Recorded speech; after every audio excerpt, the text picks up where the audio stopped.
Ladies and gentlemen, it is back. The WatchChain is finally back. After a long break due to a certain pandemic that made it impossible for the second link watch to be sent to me, it is finally here and we can pick up where we left off. Hi guys, welcome to my affordable watch collection. My name is Aviv and today we are going to unbox and review the second link in the WatchChain, an automatic JDM model Orient that I got from my friend Dave from Just the Watch YouTube channel, a watch that could be yours if you want it. A long time has passed since we last had a WatchChain video on the channel, so let me just quickly refresh your memory about what the WatchChain actually is. I started a chain of watch exchanges back in April, when I offered this Q Timex that I got from Mag, the daily wrist checker, as the first link in the chain. I gave you guys the chance to offer me your watches in exchange for the Q. And out of all the offers I got, I chose Dave's Orient as the second link. The WatchChain works like this. Each time I will get a watch, review it on my channel and offer it up for exchange. You guys are then welcome to offer whichever watch you feel is a fair exchange to the watch in question. I will choose a watch from the offers and will make the exchange happen. I will then do the same thing with the new watch, and so on. Each watch is another link in the WatchChain, and in each video I will trace back the entire chain, so we can take a perspective look at the journey of the WatchChain so far. The only rule is that no money is allowed to change hands. This is strictly a watch-for-watch exchange. Each side pays for shipping their watch and any fees that might occur from getting the exchanged watch in their own country. I also want to remind you that on these 3 cards, I have written the names of 3 watches in 3 different price tiers. And if someone happens to offer me one of these mystery watches, I will surely accept. Now that we are clear on what the WatchChain is, let's take a look at the journey so far. The first link was Meg's Q Timex.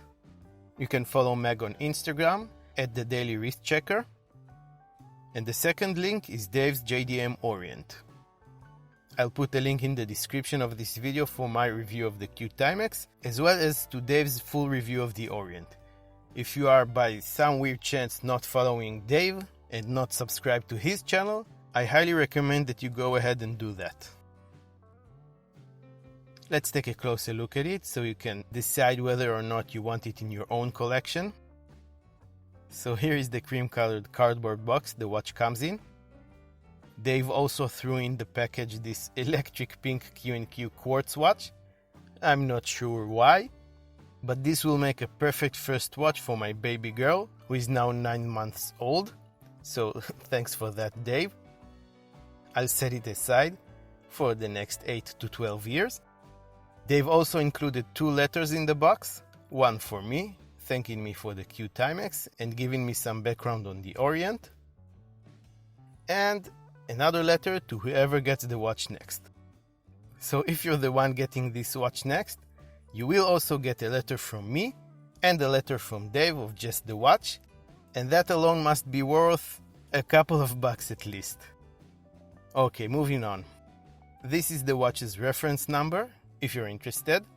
It's SER2M003W0, again a JDM model, meaning a watch made for the Japanese domestic market, and basically one that was not officially sold outside of Japan. Here it is. Gorgeous, gorgeous watch. We have the spare links as well here, if your wrist is larger than Dave's 7.5-inch wrist. First impression is mind-blowing. Look at that dial. It definitely has some cocktail time vibes going on here. Price-wise, Dave paid around $100 for it, and since this is a discontinued model, he estimates that when it was new, it used to cost closer to the $300 mark. Okay, so measurements.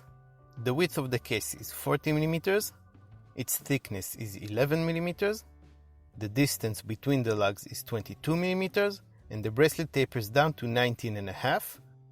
Lug tip to lug tip is 47 millimeters, and with those two links removed, it weighs 136 grams. The watch is water resistant to 30 meters. The dial is sort of a silvery white color, with this brilliant three-dimensional sunburst effect, interrupted by a grooved vinyl record style ring that houses the applied and highly polished indices. The 12, 6, and 9 are Arabic numerals, and we have multifaceted indices everywhere else, a shorter indice, and a frame date complication window on the 3 o'clock position. We have an applied Orient logo under the 12 o'clock marker, with the word automatic printed underneath it in black, water resistant in the same cursive font above the 6 and below the 6 o'clock indice, an indication that this watch was made in Japan. We also have a minute track printed in black around the outer rim of the dial. The hands are faceted and highly polished dolphin style hands, very good looking and nicely done. There's no loom anywhere on the hands or dial, and that's perfectly okay for a dress watch. The watch sports a scratch-resistant sapphire crystal, which is always a great thing to have.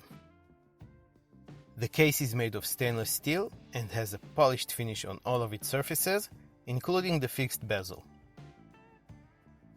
At this point, it is important for me that you see the condition of the watch, so there are no surprises when you get it. Overall, they've kept it well, and according to him, he wore it to special occasions only. But there are a few hairline scratches you should be aware of, and some scuffing on the bracelet and the clasp.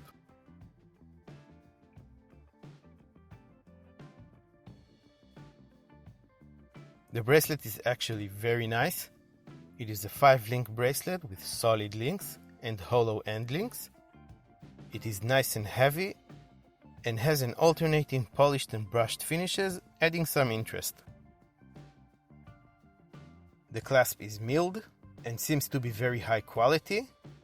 It has the Orient logo engraved on it and 3 holes for micro adjustment. The crown on the 3 o'clock position is not signed, and the way it operates gives away the nature of the automatic movement that is powering this watch. When you twist it up, it doesn't do anything. We don't have hand winding here.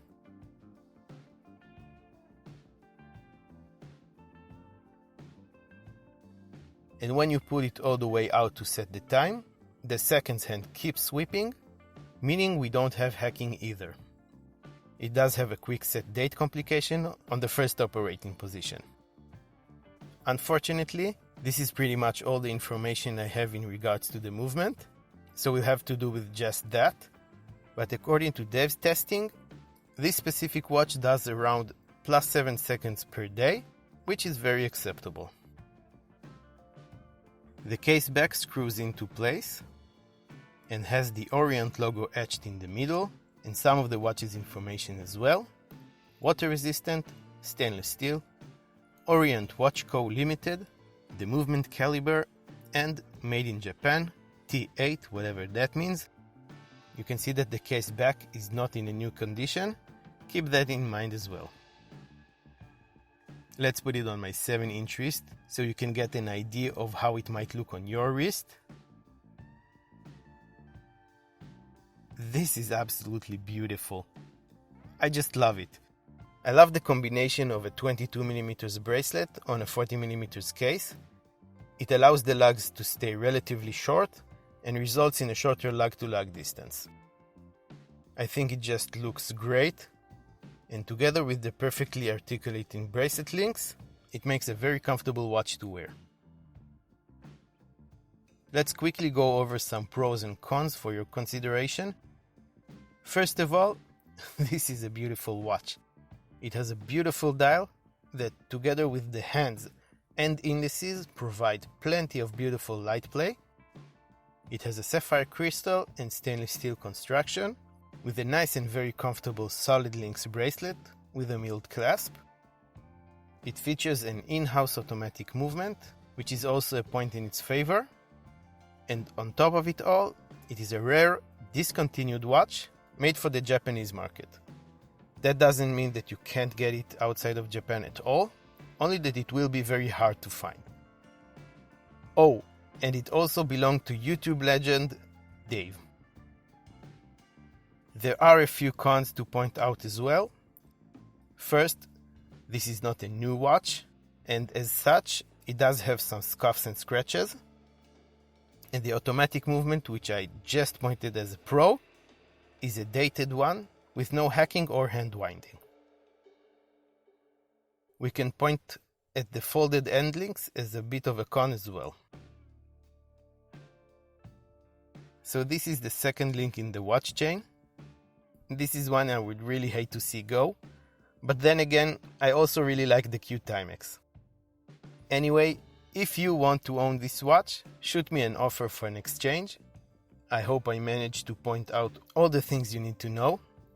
Again, it is watch for watch, no money. You can email me at thewatchchain@gmail.com or hit me with a direct message on my Instagram account at My Affordable Watch Collection.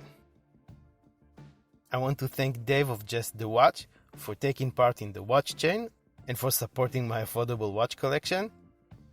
If you liked this video and the whole WatchChain concept, please hit the thumbs up button.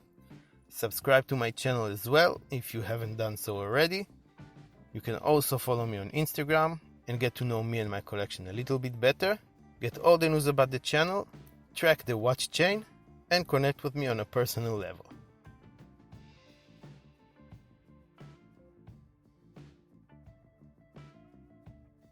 Here is a quick link to the last link of the WatchChain. I want to thank you all very much for watching, and I will see you next time.